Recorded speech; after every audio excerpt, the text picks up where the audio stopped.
There's a big mystery in my friendly neighborhood which never gets answered. How the puppets came to life. The universe of the game is almost the same as the real world, with humans roaming Earth. However, in one specific studio, 123 Sunrise Street, the MFN studio, the puppets live in isolation after their show was cancelled. Despite clearly being designed by humans and visually requiring humans to handle them, for example Ricky, who is a sock puppet, needing a hand to handle it, mascots as Norman, Liliana, Junebug, and George, which humans wear like a suit, and other larger puppets like Pearl, who is possibly controlled by thin invisible wires or rods. When Gordon, the protagonist of the story, visits the studio, all the puppets independently roam the studio, speak, and have their own personalities. So the question is, how are the puppets alive in a world where they shouldn't be? A universe which is similar to ours, which humans are running. Hi folks, I'm R, your narrator, and welcome to this theory video. If you have any video or game suggestions, make sure to send them to me on my Twitter or subreddit, including any theories. Keep in mind that this video will have spoilers of the game, and with that in mind, let's begin.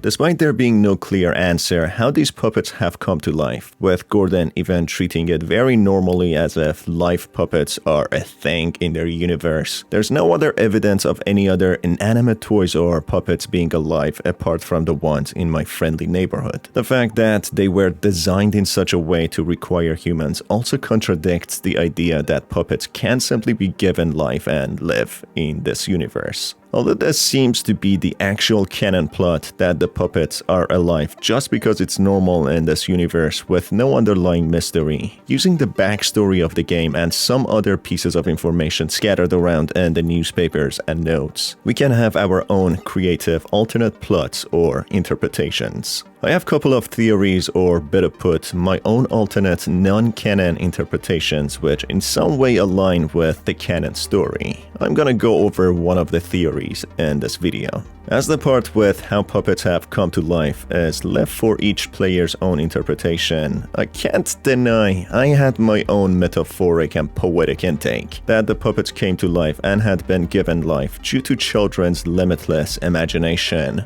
hope, optimism, and kindness, as those are all the values the puppets stand for and want to promote. The puppets were created as educational and entertainment purposes, giving valuable messages for the betterment of the viewer. Even the creator mentions that they had good intentions and spread happiness and kindness to the world and children, and teach them to be better versions of themselves, to teach them good manners, behaviors, and compassion. You might be saying right now, "Hey R, hold your horses buddy. Your theory is whack and really far-fetched." Well, fella, grab your popcorn or cheese puffs because we're just getting started. The entire story begins with the antenna turning on after being unoperational for about 10 years. Gordon, a grumpy, rude, unhappy, possibly traumatized war veteran, a very unlikely character, Got that in the war.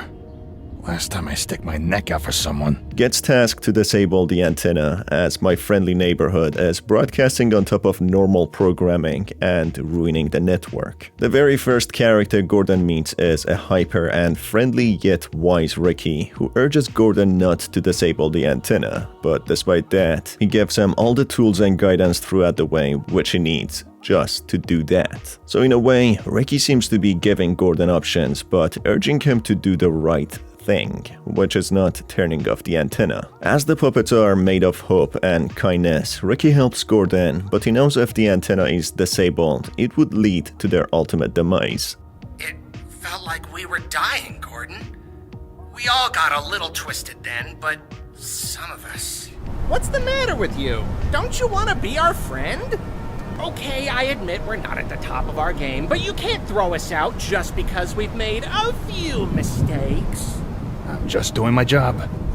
Sure. I take it blasting your way through hordes of allegedly psychopathic puppets is a normal day at work for you, Seriously, Gordon, who hurt you? I don't know what you're talking about. No? So you were just born a bully? I'm not a bully.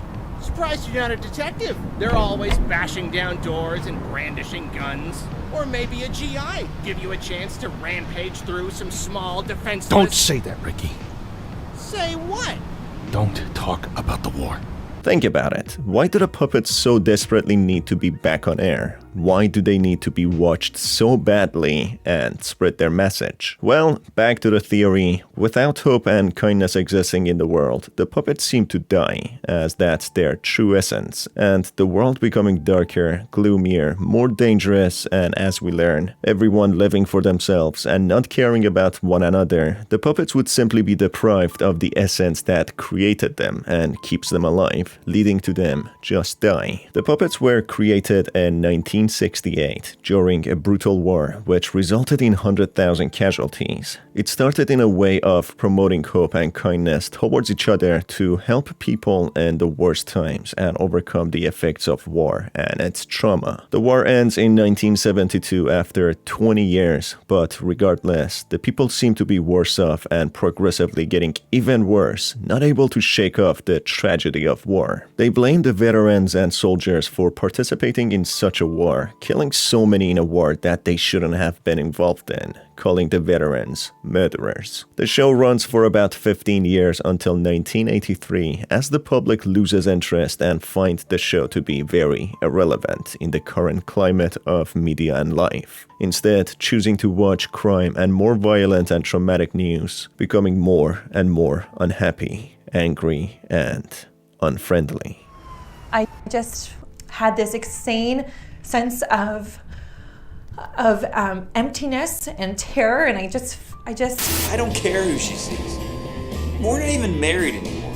She can see whoever she wants. The puppets within the studio stay quiet and do not make any appearance on TV for another decade up until 1993, when they accidentally expose themselves to the current event of the world of how truly unhappy and broken it is. This leads to the puppets malfunctioning and losing their minds as they find this to be unnatural to them as they were born and given life to through love and hope. Therefore, as a last measure, they desperately try to reinstate their shows on TV in order to survive. So to put it simply, their efforts and struggle of being back on air is to save themselves from dying, as going insane and thrashing around are the signs of perishing and dying. Ricky, till the last moment, the only puppet who seemed to keep his mind intact, tried really hard to dissuade Gordon from disabling the antenna, and that's because they wanted to live. After disabling the antenna, Ricky yet again pleads with Gordon to help them run the studio and put him back on air as the last attempt of survival, which Gordon has the opportunity to choose. If he chooses to air them, the puppets seem to be back to their normal selves as good as before, and their magic of sharing kindness is thoroughly observed as a hard-shelled veteran, Gordon, who has been broken, even finds the happiness within himself.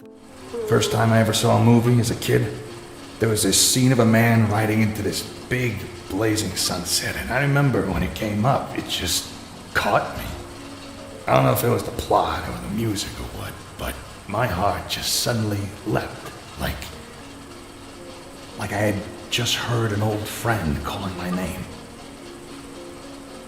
And I sort of forgot myself and turned around, thinking someone was behind me. But all I saw was a little star of light coming from the projection booth.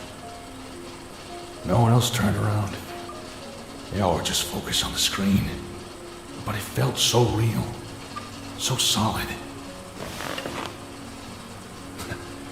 Never knew what to make of that. And eventually I forgot about it. I guess during the war I got distracted. But it just came back to me now. Of course, after my boss found out I was involved, I got fired. But somehow, I feel a little hopeful about it. It's hard to describe. It's like you've been lost in a tunnel, until suddenly a voice calls your name. And you turn around, and you see the rising sun. And it's so bright, maybe it hurts a little to look at. But you don't care.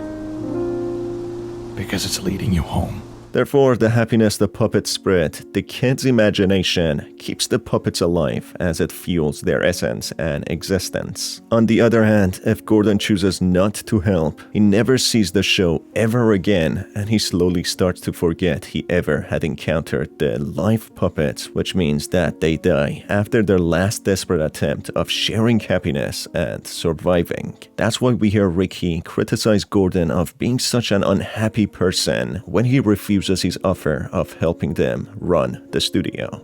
Well, I guess it's time for you to go, Gordon. Adios. Hope you have a nice life as a bitter old man. In summary, as the war ends with people seeing the brutality of it and how evil they were themselves, losing themselves, it started to break them down and break the city into a state of misery and darkness. Everyone starts losing hope and empathy, caring only for themselves, which in turn leads to media adopting those characteristics, becoming darker. The puppets starting to get forgotten and feeling the effects of hope and love dying out, they observe it directly on the television, which drives them into insanity and a state of withering away and dying. But we were all curious. What do you mean? We wanted to know what other shows had that we didn't. We'd never been allowed to watch television before, but after we got canceled, no one was around to stop us. Okay.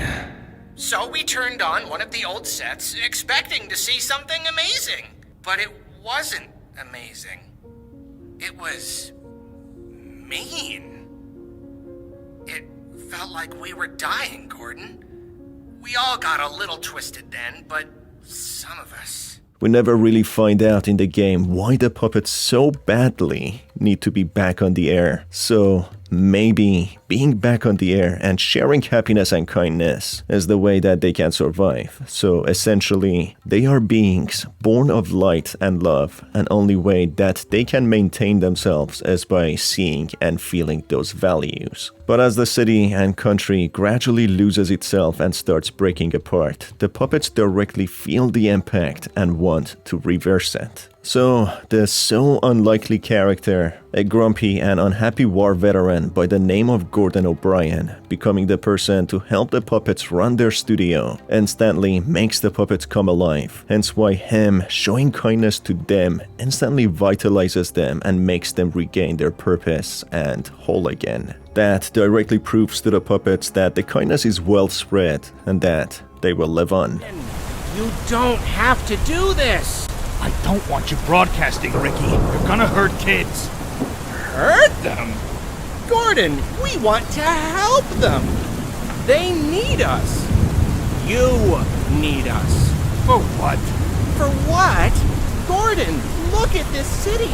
The buildings are dark and the streets are empty.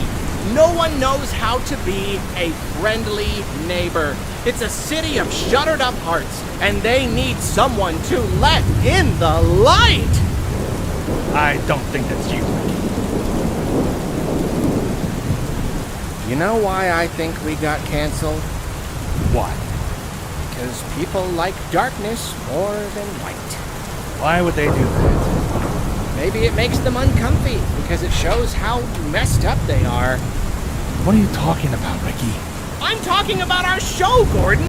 We show them how to be friendly, and they hate that because they're not friendly. I don't think that's the problem, Ricky. Really? Are you sure about that, Gordon? Do you really think the city network suits care about anything except their bank account? Do you really think people won't take any excuse to ignore their own issues? Come on, Gordon. We both know, deep down, you want to be friendly. Sorry, Ricky. And that is it for this theory video, folks. What were your thoughts about it? Let me know down in the comment section below. And of course, if you have any other theories yourself about how the puppets are alive and came to be, please let me know.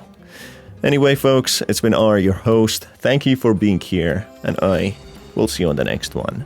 Have a fantastic day.